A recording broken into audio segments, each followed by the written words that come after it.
heart skip a beat. It wasn't long before we heard the pitter-patter of little paws. Buddy and Molly were blessed with 5 adorable puppies, known around these parts as the Buddies. Let's see, you got the big fella, Butterball. You just can't seem to fill this pup up. Hey, I can't find a matching shoe. B-Dog is the B-Ball and Home Dog, who the kids say is all about the bling-bling. Buddha is one of them Zen puppies. You know, always meditating and doing that yoga stuff.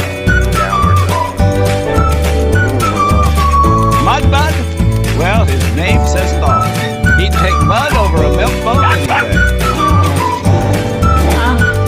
And last but not least, Rosebud. Don't let her pretty looks fool you. She's as feisty as her brother. These little buddies were growing up fast, becoming quite the handful.